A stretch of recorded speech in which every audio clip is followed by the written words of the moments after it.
it was a really interesting show. So it's big works on canvas, and also more. This is on linen. They're all on linen. These are more the colours of what I saw in Barcelona as well, but still with my own visual language coming through, and also some of my brush making, some of my handmade brush marks with overpainting. I love getting underdrawing, overpainting, layers and glazes in my work. So last year I had a big solo show in Maryborough in Queensland, and I just gave them the work and said, they can do what they like with it. So I had 9 10 metres P&L scrolls suspended from ceilings that were twice as big as this, and had works on paper, works on board, as well as my brushes as well. I love working on Yupo paper. So Yupo is just an incredible medium to work with. This is just acrylic on the Yupo, 90 centimetres by 65 centimetres.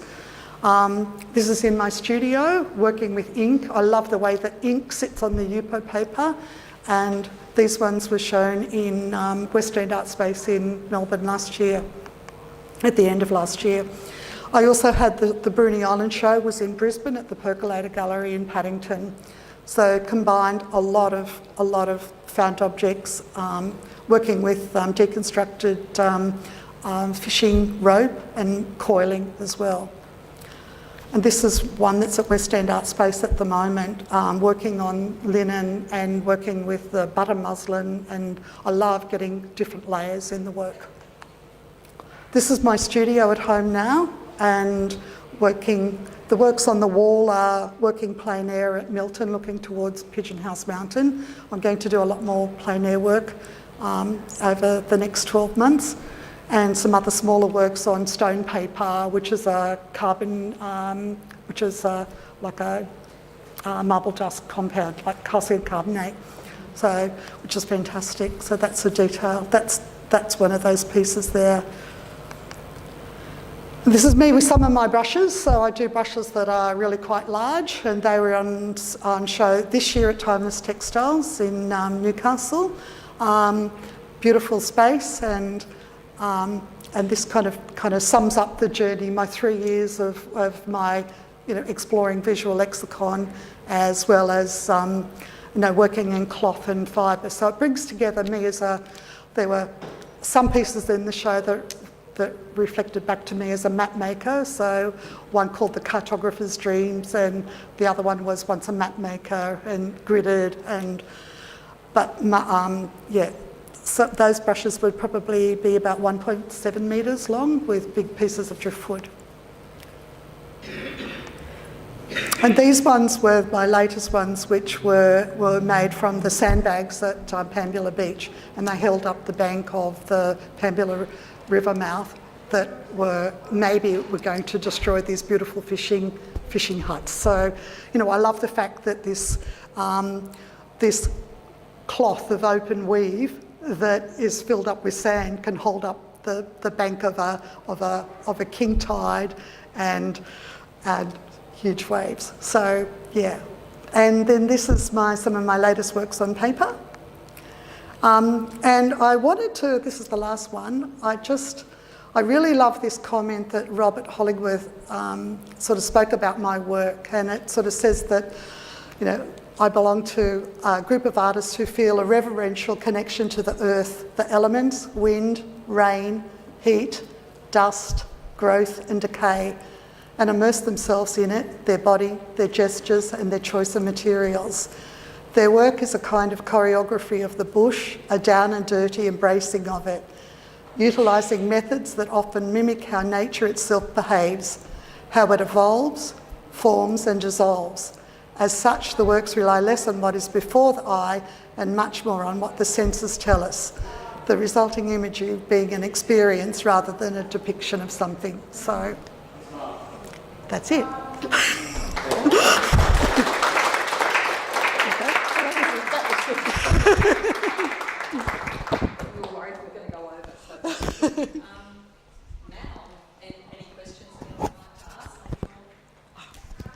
Oh, did you want the questions? Yeah. I wanted to ask you about what was that paper you were talking about? Was it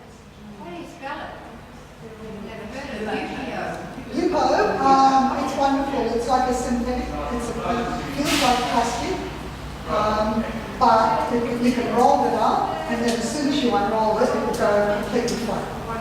Catherine Cassidy put me onto it. She's a Sydney-based artist, and I can buy it bulk at Easy Paper in Sydney, and you can get like 30 sheets for like $2 each. It's amazing, and it's great if you love ink. It's really good. But you can also, like I've used thick acrylic on it as well, and I've also used a little bit of marble dust in with the acrylic. I love to use there's a kidney-shaped scraper that you can get called a callus scraper.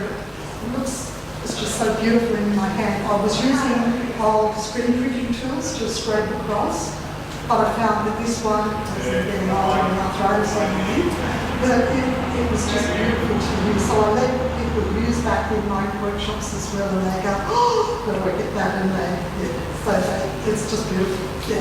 Do you find the image though can come off the paper? Do you wipe it off easily though? Yeah, if you let it. Once it's dry, it's okay. With ink, if you put something fluid on it again, you might get a wash with it.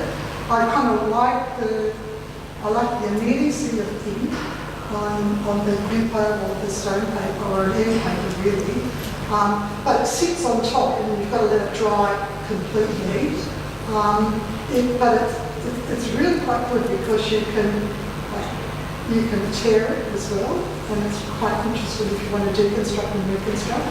But I just love it. It's just great. But it will also take, like on one of those, I had some sand from Bruny Island that I ended up just putting in some acrylic as well.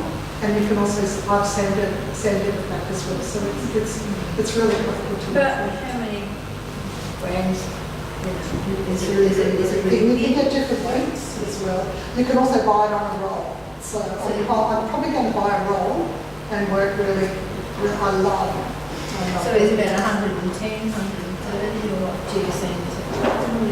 Leave it at Yeah. You can generally get it about, like if I buy it at my art supply store in Bega, it's $4.50 a sheet.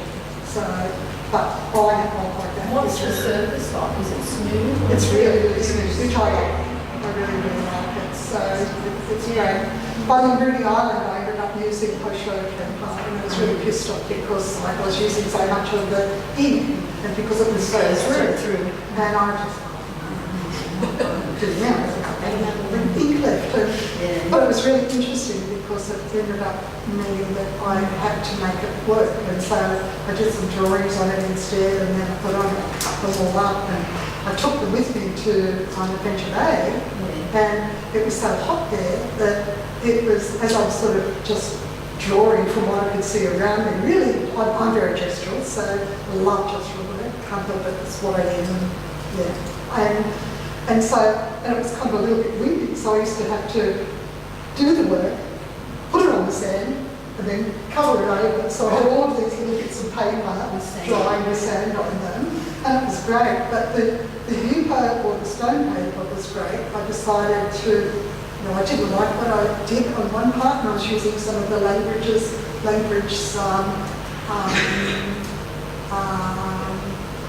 pigmented ink, and I didn't like that at all. Let it dry a little bit, so I ended up taking it into the water with me and washing it off. But it leaves this really beautiful echo mark there. And I did one there.